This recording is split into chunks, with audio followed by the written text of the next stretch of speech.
அனைவருக்கும் வணக்கம். என் பெயர் சாந்தலட்சுமி. நான் அறிவியல் தொழில்நுட்பம் மற்றும் சுற்றுச்சூழல் துறையில் பணிபுரிகிறேன்.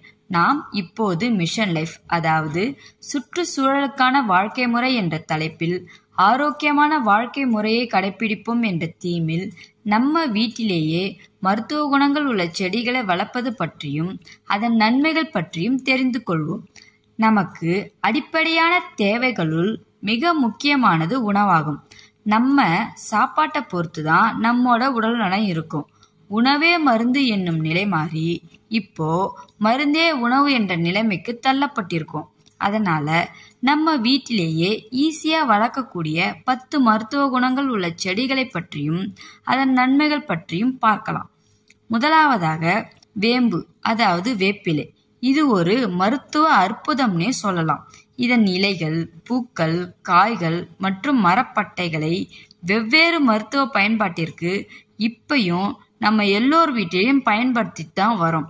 அது மட்டுமின்றி இதன் எண்ணெயை அழகு சாதன பொருட்களான சோப்பு, லோஷன் மற்றும் ஷாம்புலையும் பயன்படுத்துறாங்க. இரண்டாவதாக துளசி. நம்ம எல்லார் வீட்டிலையும் ஈஸியா வளர்க்கக்கூடிய செடி தான் துளசி. பாட்டி வைத்தியப்படியும் இது காய்ச்சலுக்கு ஒரு நல்ல தீர்வுன்னு சொல்றாங்க. அது மட்டுமின்றி சளி, இருமலுக்கும் கூட துளசியை தண்ணியில கொதிக்க வச்சு குடிச்சா சரியாகிடும். மூன்றாவதாக கற்பூரவள்ளி. இது சளி, இருமல், வறட்சியான தொண்டை போன்ற பிரச்சனைகளுக்கு பயன்படுத்தலாம். இத 2-3 இலைகளை அப்படியே சாப்பிட்டா கூட சளி சரியாகிடும். நான்காவதாக வெற்றிலை, அதாவது வெத்தலைன்னு சொல்வோம். வெத்தலை கொடிய நம்ம வீட்டு ஜாடியிலேயே கூட வளர்க்கலாம். இதுல பல மருத்துவ குணங்கள் இருக்குது. இருமல், கடினமான சுவாசம் போன்ற பிரச்சனைகளுக்கும், வாய் துர்நாற்றம், சரியாமை போன்ற பிரச்சனைகளுக்கும் பயன்படுத்தலாம். ஐந்தாவதாக கற்றாழை. இது ஜாடியில மட்டும் இல்லாம நம்ம வீட்டுல ஒரு கைத்துல கட்டி தொங்க விட்டா கூட இது நல்லா வளரும். கற்றாழையில நிறைய மருத்துவ குணங்கள் இருக்கு. முக்கியமா உடல் உஷ்ணத்தை தணிக்கவும், மேலும் இதுல உள்ள ஜெல் ஸ்கின், ஹேருக்கும் யூஸ் பண்ணிக்கலாம். ஆறாவதாக புதினா. இதோட தண்டை சும்மா ஜாடியிலே நட்டா கூட நல்லா வளரும். இதுக்கு பெருசா பராமரிப்பு எதுவும் தேவைப்படாது. புதினா இலைகள் குளிர்ச்சி தரக்கூடியது, டைஜஷனுக்கும் ரொம்ப நல்லது.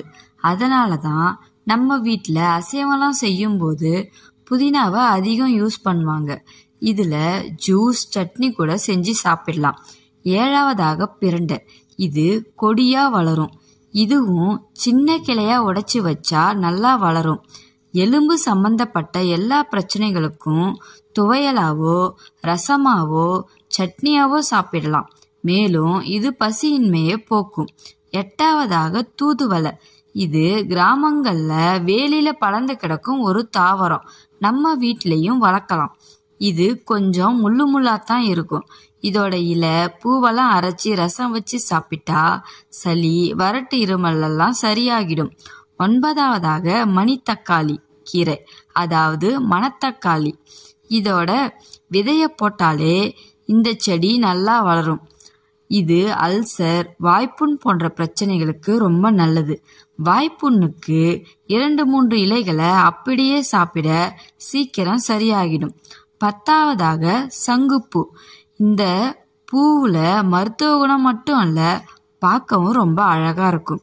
சங்குப்பூவை தண்ணியில போட்டு கொதிக்க வச்சு குடிச்சா சர்க்கரை நோயை கட்டுப்படுத்தும், செரிமான பிரச்சனையும் சரியாகிடும்.